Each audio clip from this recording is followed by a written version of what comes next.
41절까지 말씀을 전하려고 했는데 내용이 많아서 다음 주에 후반부는 하기로 하고요. 오늘은 이 맹인이었다가 고침받은 사람의 이야기를 중심으로 이 말씀을 나누겠습니다. 오늘 말씀의 대화는 예수님께서 이 맹인을 고쳐준 다음에 이 맹인을 중심으로 일어났던 일들을 기록하고 있습니다. 고침받은 직후에 사람들이 이 눈뜬 사람을 데리고 바리새인들에게로 갔습니다. 왜냐하면 바리새인들이 당시에 그 사회를 지배하던 지배 계층이고 또 종교적으로 그들이 가장 큰 영향력이 있었기 때문에 그들에게 공인을 받을 필요가 있었어요. 이 사람이 눈을 뜨게 된 것이 하나님의 기적이요 하고 이제 공인을 받아야 되는데 이를 위해서 이제 바리새인들에게로 데려간 것입니다. 그러나 바리새인들은 이미 예수님을 배척하기로 공식적으로 결의를 했어요. 22절에 보시면은 누구든지 예수를 그리스도로 시인하는 자는 출교하기로 결의했다 이렇게 말씀하고 있어요. 그래서 예수 믿는 사람은 다 유대 사회에서 쫓아내겠다 결의를 한 상태예요.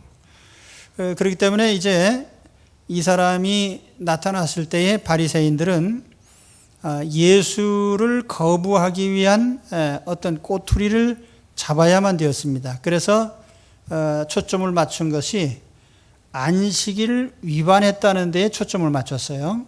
그 안식일 위반이라고 하는 것도 역시 그 유대인의 계율이지만은 그 성경적인 계율이 아니고 유대인의 계율이에요. 그래서 이제 14절에 보면 예수께서 진흙을 이겨 눈을 뜨게 하신 날은 안식일이라. 그러므로 바리새인들도 그가 어떻게 보게 되었는지를 물으니 이것은 안식일에 환자를 치료하는데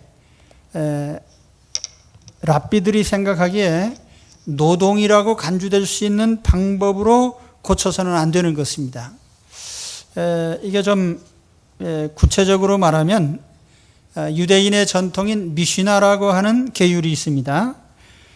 그 미슈나에 보면 안식일에 금지된 39가지 종류의 일들이 있어요.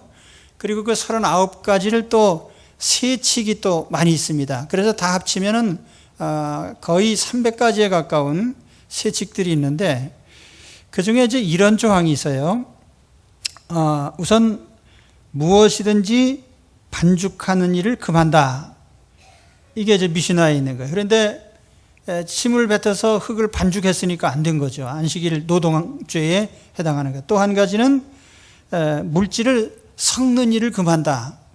그런데 침을 뱉어서 섞었으니까 또 이거 위반한 것이고 또 한 가지는 상처에 기름을 바르면 안 된다. 이렇게 돼 있어요. 그 미슈나의 내용들입니다. 그런데 눈에다 발랐거든요. 그래서 이런 행위들이 안식일 노동죄에 해당한단 말이에요. 그래서 이제 그 계율을 가지고 이제 예수를 죄인으로 정죄를 한 겁니다. 그래서 16절에 보면 바리새인 중에 어떤 사람은 말하되 이 사람이 안식일을 지키지 아니하니 하나님께로서 온 자가 아니라. 이 사람이 예수는 하나님이 보낸 사람이 아니다. 이렇게 단정을 한 겁니다. 그래서 다시 이제 17절에 가서 보면은 당사자에게 물어요. 이에 맹인되었던 자에게 다시 묻되 그 사람이 네 눈을 뜨게 하였으니 너는 그를 어떤 사람이라 하느냐? 그랬더니 이 사람이 대답하기를 그분은 선지자입니다. 자기가 눈뜬 것이 분명한 기적이기 때문에 부인할 수 없고 이런 일을 했다면 하나님이 보내신 선지자다. 그래서 선지자라고 했는데 유대인들에게 있어서 선지자라는 칭호는 사실은 율법보다 더 위에 있는 지위입니다. 유대인들이 가장 존경하는 선지자가 모세거든요. 왜냐하면 모세가 토라를 전해줬기 때문에, 토라, 그 구약의 창세기부터 신명기까지의 이 말씀, 이것을 모세가 전달을 해줬다고 믿기 때문에 모세를 위대한 인물로 생각을 했는데, 그래 이 사람을 선지자요라고 한 것은 대단히 높여서 한 말입니다. 그랬더니 바리새인들이 이제는 부모에게 질문을 합니다. 18절에 보면 유대인들이 그가 맹인으로 있다가 보게 된 것을 믿지 아니하고, 이 믿지 아니했다는 것은 그가 선천적인 맹인이라는 사실 자체도 의심을 한 겁니다. 또 아니면 이 사람이 선천적인 맹인이라 할지라도 그 눈을 떴다고 하는 것 자체가 하나의 트릭으로 알았어요. 이게 무슨 잠깐 마술이나 눈올림으로 한 것으로 그렇게 간주를 한 것입니다. 그래서 이것이 거짓말 아니냐 하고 이제 부모에게 물은 겁니다. 이는 너희 말에 맹인으로 났다 하는 너희 아들이냐? 그러면 지금은 어떻게 해서 보느냐? 그래서 정말 맹인인지 또 어떻게 눈을 뜨게 됐는지, 아까 말한 것처럼 안식일 위반 사항이 있는지를 다시 한번 물은 겁니다. 그랬더니 그 부모가 대답을 하는데 20절에 보면 그 부모가 대답하여 이르되 이 사람이 우리 아들인 것과 맹인으로 난 것을 아나이다. 그래서 이 부분은 확실하게 인정을 했습니다. 이건 내 아들이 틀림없습니다. 또 날 때부터 앞을 못 본 것도 사실입니다. 그런데 그 다음은 부인을 했어요. 그러나 지금 어떻게 해서 보는지 또는 누가 눈을 뜨게 하였는지 우리는 알지 못합니다. 왜냐하면 요즘도 그렇잖아요. 법정에 서서 불리할 것 같으면 모르쇠로 나가는 거죠. 분명히 알고 있어요. 예수님이 뜨게 했다는 것과 또 그의 눈이 기적적으로 떠진 것을 알고 있지만 그 사실에 대해서는 모른다고 치부를 한 것입니다. 난 모릅니다. 다 큰 자식이니 지가 알아서 대답할 겁니다. 그 유대 사회에서 종교적으로 성인이 되는 것은 만 12살 지나서 13살이 되면은 이제 13세가 지나면 성인으로 취급을 해요. 그러니까 이제 본인이 다 큰 사람인데 본인한테 물어보시오. 그렇게 떠넘긴 것입니다. 그래서 그 22절의 말씀처럼 부모가 이렇게 대답한 것은 유대인들이 누구든지 예수를 그리스도로 시인하는 자는 출교하기로 결의하였으므로 그들을 무서워함이라. 당시의 유대 사회에 자기 동족들, 공동체 내에서 누가 죄를 범하면 처벌을 했는데 처벌이 세 가지가 있었어요. 하나는 견책이라는 게 있습니다. 공개적으로 책망하는 거죠. 그리고 두 번째는 근신이라는 게 있습니다. 어떤 행위를 권리를 제한하는 거예요. 그 다음에 세 번째는 출교입니다. 이게 마지막 처벌이에요. 그런데 이 출교 안에도 두 가지가 있었어요. 가벼운 출교가 있고 무거운 출교가 있었습니다. 가벼운 출교 조치를 당하면은 당사자는 30일간 회당 출입이 금지되고 사람들로부터 4규빗, 말하자면 대략 한 1.5m 이상을 떨어져서 악수도 못하고 접하지 못하게 돼 있어요. 그러니까 대인 관계에 대한 제한이죠. 그런데 무거운 출교를 당하면은 그게 이유가 아니라 대단히 심한 제재를 받았는데 이 조치를 받으면 회당 출입이 무기한 금지됩니다. 회당 출입이 금지되는 건 단순히 예배만 금지되는 게 아니에요. 회당 안에서 유대 공동체의 모든 사회적인 일들이 결의되기 때문에 공동체 참여가 배제되는 겁니다. 그리고 교제나 매매, 함께 식사하는 것이 금지되었습니다. 그러니까 사람들과의 대인관계가 완전 단절되는 거죠. 그 다음에 심지어는 죽은 후에도 돌팔매질을 하고 그를 위해서 우는 것까지도 금지됐어요. 그러니까 아주 유대 사회에서는 영구히 추방하는 아주 무거운 처벌이에요. 사실 오늘날 교회에도 출교라는 처벌이 있습니다. 그리고 교인을 처벌하는데 가장 무거운 처벌이 출교입니다. 교회 안에 견책도 있고 무슨 뭐 여러 수찬정지도 있고 여러 가지가 있지만은 교회 안에서 출교는 뭐냐면 교인 명부에서 제명하고 교인이 아니라고 선언해 버리는 것이에요. 근데 사실은 뭐 세상적으로 사는데 아무 지장이 없죠. 요즘에 교회에서 출교당했다고 해가지고 무슨 뭐 세상에서 어려움 당하는 없어요. 그러나 이 당시 유대 사회에서 출교를 당하면 그것은 유대 사회 자체에서 배제당하는 것이니까 굉장히 무거운 벌인 것입니다. 그리고 이걸 감당하면서까지 예수님을 인정하기는 참 힘든 일이에요. 그래서 부모는 이것을 기피하기 위해서 난 그 상황을 모릅니다 하고 이렇게 모르쇠로 나간 거예요. 그래서 이 부모에 대한 신문이 효과가 없게 되니까 이제 바리새인들이 본인에게 두 번째 신문을 합니다. 24절에 가서 보시면 이에 그들이 맹인이었던 사람을 두 번째 불러 이르되 너는 하나님께 영광을 돌리라. 우리는 이 사람이 죄인인 줄 아노라. 하나님께 영광을 돌리라고 한 말은 솔직히 말하라는 거예요. 그래서 이 사람이 죄인이라고 인정하라는 거예요. 그런데 25절에 보면은 다시 대답을 합니다. 대답하되 그가 죄인인지 내가 알지 못하나 한 가지 아는 것은 내가 맹인으로 있다가 지금 보는 그것입니다. 내 인생에 일어난 확실한 팩트를 나는 부인할 수 없습니다.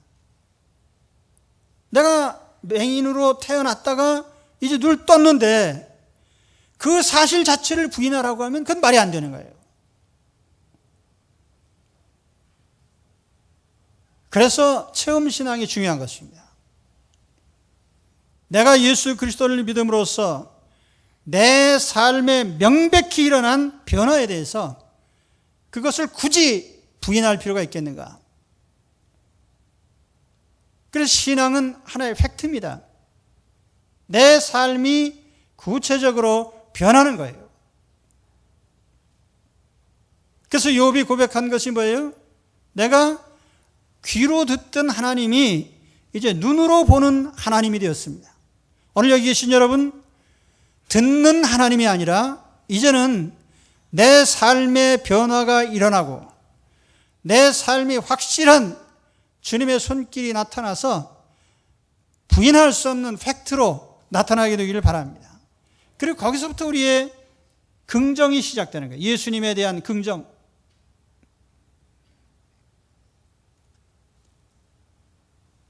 그래서 이 유대인들이 다시 이 사람에게 신문을 합니다.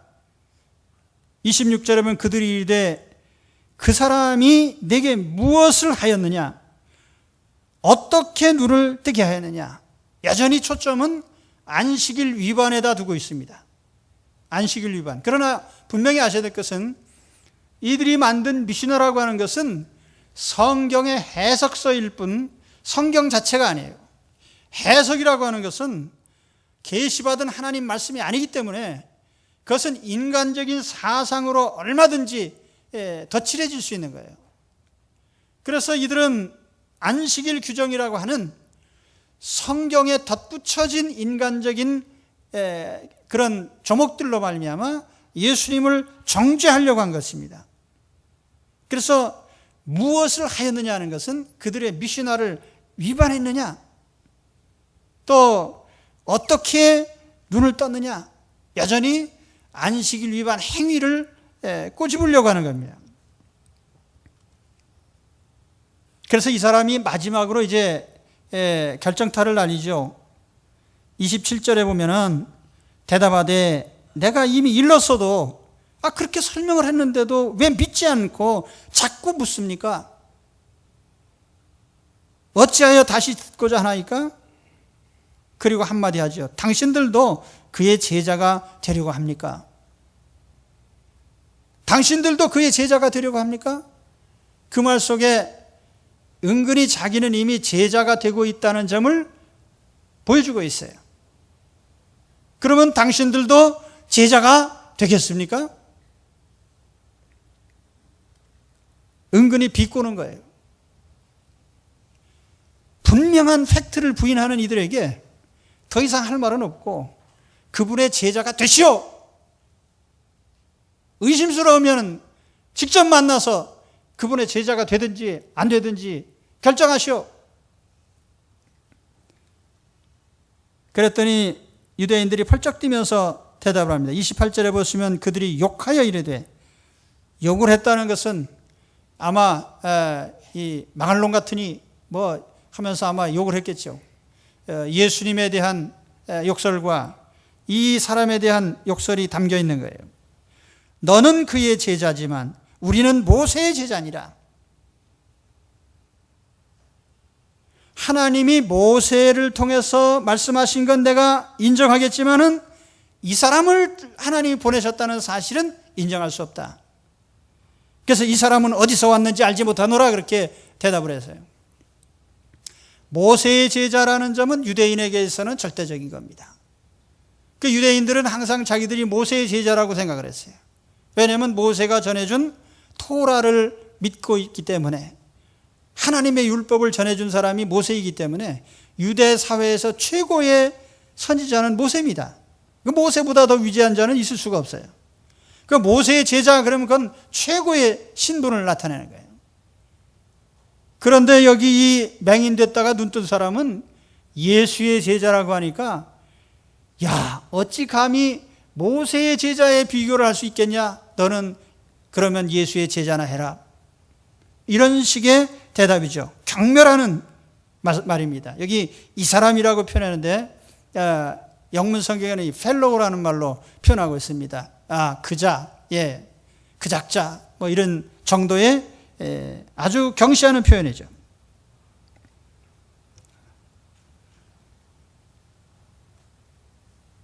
그래서 이제 이 사람이 30절에 보면은 마지막으로 답변을 합니다. 그 사람이 대답하여 이르되, 이상하다. 이 사람이 내 눈을 뜨게 하였으되 당신들은 그가 어디서 왔는지 알지 못하는도다. 예수님이 내 눈을 뜨게 했는데 당신들이 모른다면 누가 알겠는가? 하나님이 죄인의 말을 듣지 아니하시고 경건하여 그의 뜻대로 행하는 자의 말을 들으시는 줄을 우리가 아나이다. 창세 이후로 맹인으로 난 자의 눈을 뜨게 하였다 함을 듣지 못하였으니 이 사람이 하나님께로부터 오지 아니하였으면 아무 일도 할 수 없으리라. 다시 말하면 하나님이 경건한 사람의 말만 들어주시는데, 만일 이 사람이 경건한 사람이 아니라면 어떻게 사람의 눈을 뜨게 만들겠느냐? 창세 이후로 지금까지라고 못 들어봤다는 것은 구약 성경 어디를 봐도 맹인이 눈 떴다는 얘기가 없어요. 그런데 만일 이런 기적이 정말 유대 사회에 일어났다면 그것은 하나님께서 보내신 사람이 아니고는 할 수 없는 일이다. 이런 증명이 되는 겁니다.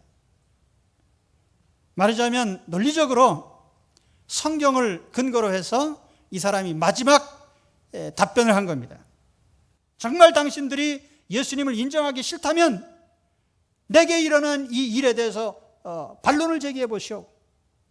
내가 모태에서 태어날 때부터 앞을 못 보던 사람인데 이제 눈을 뜨지 않았습니까? 이런 일이 일어난 게 사실이라면 하나님께서 하시지 않고 어떻게 이 일이 될 수 있습니까? 설명 좀 해보세요. 그래서 유대인들은 더 이상 참지 못했습니다. 34절에 보면 그들이 대답하여 이르되 내가 온전히 죄 가운데서 나서 우리를 가르치느냐 하고 이에 쫓아내어 보내니라. 내가 온전히 죄 가운데 나서 우리를 가르치느냐. 그러니까 바리새인들은 지들이 남을 항상 가르친다고 생각을 했지, 자기들이 감히 누가 남이 자기를 가르친다는 것을 인정하지 않은 사람들이에요. 그만큼 교만한 사람들이에요. 오늘 여기 혹시 그런 분들이 계실지 모르겠습니다. 내가 가르치면 가르쳤지 내가 배울 사람이냐? 그런 사람이 있으면 말씀에 귀를 기울여 보세요. 내가 온전히 죄 가운데 난 사람 아니냐? 이 말은 이 9장 초반에 이 사람을 보면서 제자들이 물었죠. 이 사람이 누구 때문에 맹인이 됐습니까? 자기 죄입니까? 부모의 죄입니까? 그 유대인들은 죄 때문에 맹인이 됐다, 죄 때문에 처벌받았다고 생각했기 때문에 이 사람을 죄 가운데 난 사람이라고 단정을 한 겁니다. 그래서 자기들은 멀쩡하게 태어났으니까 죄 없이 태어난 사람이고, 이 사람은 불구자로 태어났으니까 죄값을 받은 사람이라고 생각한 거예요. 이런 식의 사고방식을 가진 사람이 있어요? 얘 얼마나 교만한 생각입니까? 그러면서 이 사람을 쫓아냈어요. 출교해버렸단 말이에요. 너는 유대 사회에서 이제는 더 이상 살 수 없다. 나가라! 쫓아냈어요. 이 사람이 쫓겨난 후에 주님이 이 사람한테 나타났죠. 그 뒤에 있는 말씀을 보면은 예수님이 그에게 나타나셔서 야, 네가 쫓겨났냐? 내가 정말 메시아를 믿고 싶으냐? 네, 제가 믿겠습니다. 믿으려고 합니다. 믿고 싶습니다. 그래, 지금 너하고 말하고 있는, 대화를 나누고 있는 내가 메시아야. 내가 바로 그 사람이야. 라고 얘기했을 때 이 사람은 예수님 앞에 무릎을 꿇었습니다. 주여, 내가 믿습니다. 그리고 엎드려 절을 합니다. 오늘 여러분 다 이런 단계까지 나가게 되시기를 축원합니다. 이 이야기의 중심은 바로 이 마지막 신앙 고백에 있어요. 여기 바리새인들이나 이거 인간적 사상에 매인 사람인데 다음 시간에 제가 이 부분을 좀 심도 있게 말씀을 드리려고 합니다. 인간 사상에 매인 사람. 또 그 다음에 여기 부모. 부모는 아주 이해상관에 매인, 이해상관에 좌우되는 이기주의자예요. 이 부모 같은 이런 사람. 그래서 인간의 사상이든지 혹은 이해상관이든지 여기에 매인 사람은 절대로 예수님을 구주로 인정을 못한단 말이에요. 예수님을 영접을 못해요.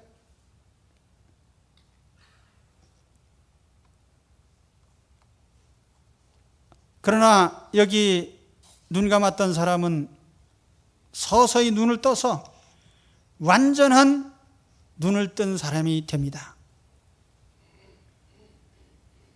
중요한 것은 육신의 눈을 뜬 것이 아니라 영의 눈을 뜨게 된 데 있어요. 하나님을 알아보고 하나님이 보내신 구주 예수 그리스도를 알아보는 단계까지 나가게 된 겁니다. 우리 인생에 어떤 변화가 일어나고 계기가 있었다면 그 변화의 목표는 바로 예수 그리스도를 진실로 제대로 알고 영접하고 주님과 관계를 맺는 데 있습니다. 이 사람은 처음에 육신의 눈을 감음으로 비참한 인생이 됐어요. 길가에 앉아 구걸을 해요.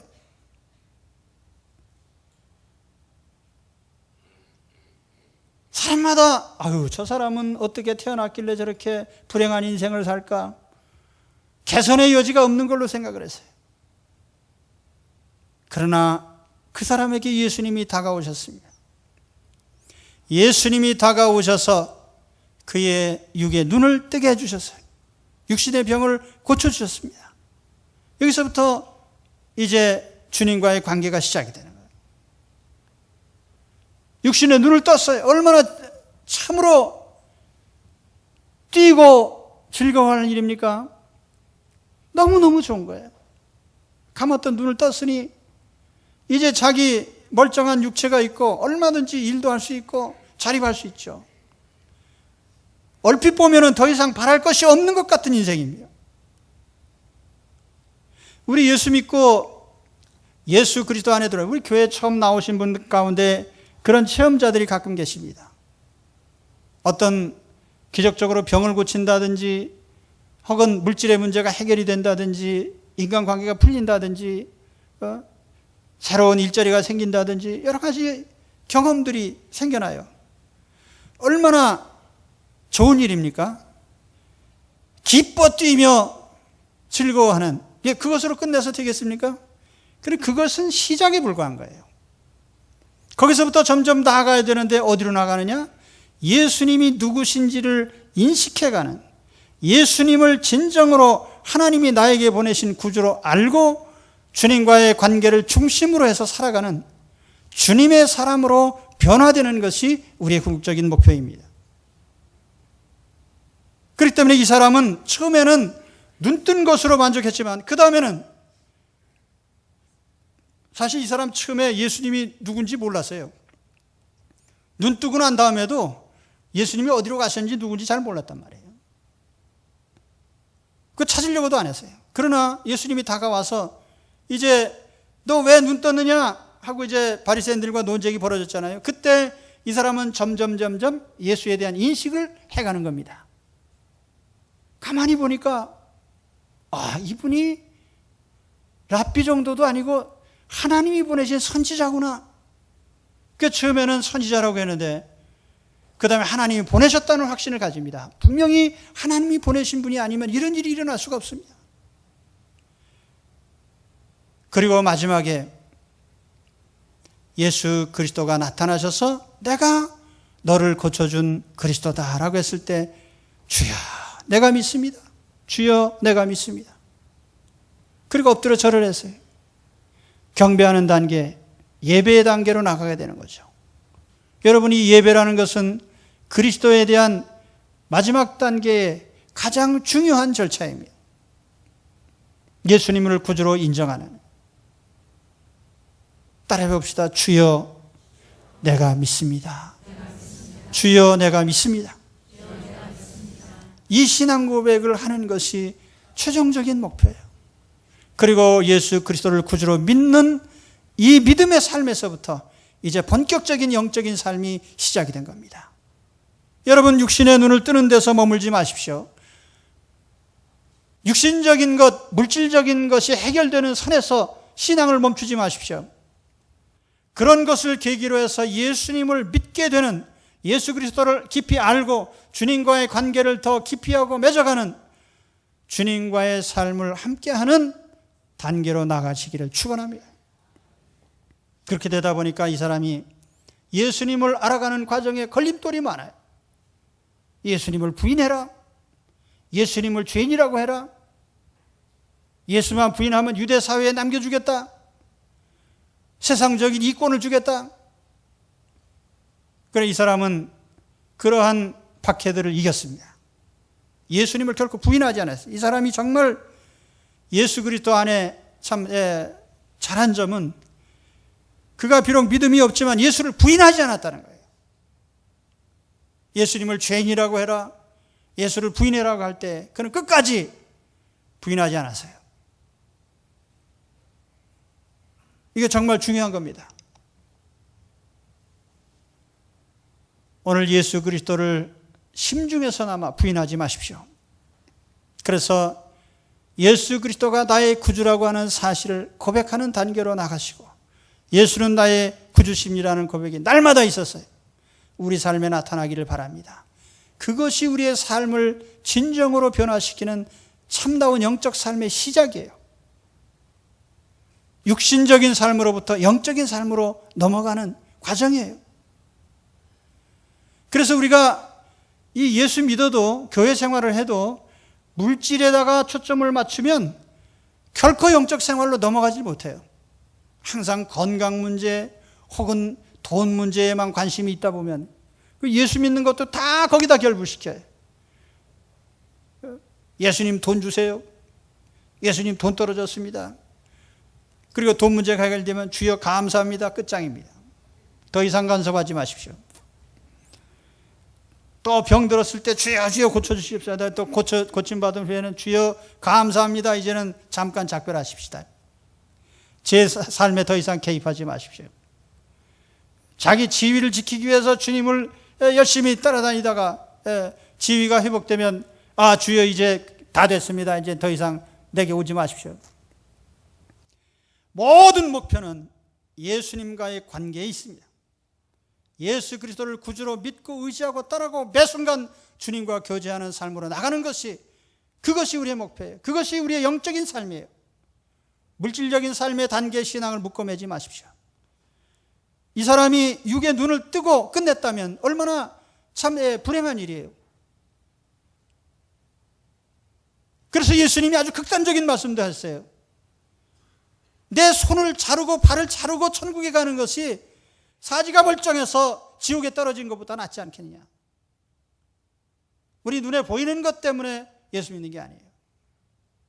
그렇기 때문에 보이지 않는 예수 그리스도, 예수님과의 영적인 관계를 중심으로 해서 살아가는 영적 생활로 나가는 오늘 우리 모두가 되시길 바랍니다. 그래서 영적 삶에 눈을 떠야 돼. 이제 물질에 눈을 뜨는 것이 아니라 영의 눈을 떠야 돼. 그래서 이 뒤에 결론부에 가서 보면은 다시 유대인과 논쟁이 나옵니다. 그 유대인들은 우리는 맹인이 아닌데 뭐 우리가 못 본다고 하느냐. 그래서 예수님께서 네가 차라리 맹인이면 괜찮았을 텐데 본다고 하니까 너희 죄가 더 많은 거다.